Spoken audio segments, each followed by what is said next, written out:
I don't know if you can tell by looking at me, but I'm kind of obsessed with not being interested in fashion. It's something I care deeply not about. And I'm aware that not being into fashion is a fashion choice, right? How annoying is that? It's like, oh, you're not into fashion? That means you're in the normcore. Why can't I just wear clothes to cover my disgusting body? Why must it be a choice? Because the only choice I make when it comes to clothing is, does it still fit me? I don't know if you've had an opportunity to fat out of clothes. That's a special feeling. There are watershed moments in your life, right? When you hold your newborn child or you fat out of a t-shirt. It's amazing because you don't even go to the obvious conclusion. You're like, well, this sure used to fit. I haven't grown since I was a teenager. Oh, I'm a fat ass. Well, time for a burrito. I don't know. The best is when you pack for a trip and you fat out of clothes, but you don't realize until you get there. You sit there and you go, well, I guess I could wear that as long as I don't breathe out. Or sit down. You ever wear a shirt you can't sit down in? Yeah, you know what? I'm gonna stand. I know it's Thanksgiving. I'm more thankful standing. Better angle for carving. I still have all the clothes that don't fit me. They're in my closet in case I have a dramatic weight loss over a weekend. It's ridiculous. It's like I'm curating an exhibit of my weight gain. Well, that suit was from 30 pounds ago, and that sweater was from last winter, and this shirt never fit. Have you done that? Have you bought clothes that don't fit thinking that'll be the incentive to lose weight? It's like, well, I've only gained weight for the last 40 years. Maybe this shirt will turn it around. How'd you lose weight? I bought a shirt. It worked.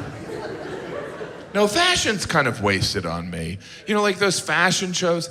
To me, fashion shows just look like skinny teenagers walking around in their parents' clothes looking for food.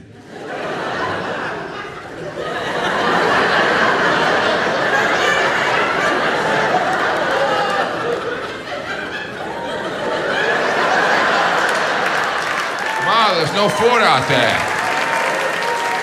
All right, I'll change my outfit and look again. Fashion shows are rather absurd when you consider they're just people sitting around watching people walk around in clothes, which is what people do in clothes every day. But at fashion shows, they're so fascinated. They're like, oh my gosh. Oh, wow. Look at that person walking clothes. How do they do it? Oh, if only we could watch them do laundry.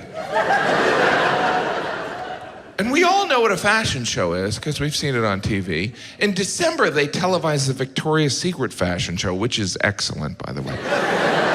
Well, that one's different because there's angels, so there's a spiritual aspect to the thongs they're peddling. It's interesting, all the models are beautiful. You ever notice that? You're like, yeah, Jim, that's the point. No, but all the models, they pick people that would look good in any clothing. Like, if you want me to buy a suit, show me Michael Moore looking good in it. And I'm not picking on Michael Moore. I'm friends with him. I like Michael Moore. And not just because he proves you don't need to shower to be famous. You ever see Michael Moore on television? He looks like he's been robbed of everything he owns. Are you the victim of a shipwreck?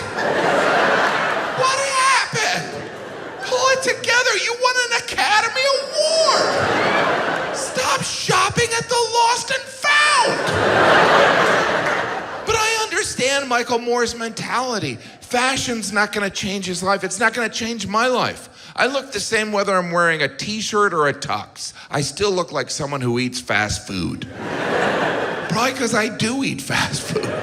I look the way I look. Look, I didn't vote for Trump, but I walked around New York City and everyone the week after the election looked at me like, you did it. You did it. And I was like, I didn't do it. But after a couple days, I was like, did I do it? I know people are scared about Trump being president, but I can tell you, as a straight white male, I feel like I'll be okay.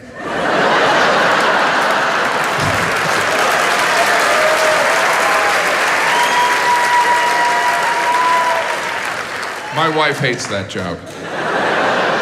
And I love her, but not enough to get rid of that joke. I would do anything for my wife. I'm aware of that. But there are people that are more romantic.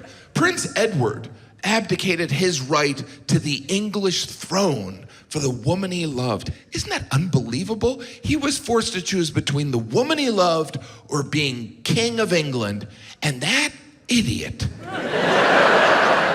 chose the broad.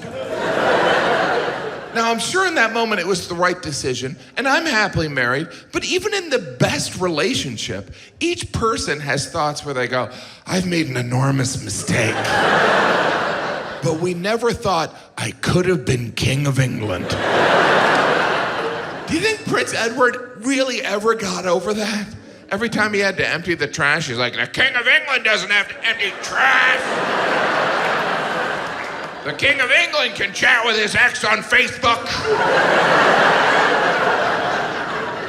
Can you imagine what kind of news event that abdication was in the UK? There must have been, he's gone mad. We should get him to hospital. Jim, your British accent is getting worse. Why wouldn't you take 5 minutes and learn a good accent? It's just lazy. It's just lazy. But we got 5 kids, and that seems like a lot. And frankly, it's too many. It is a lot, but what am I going to do now? It's not like they come with free return shipping.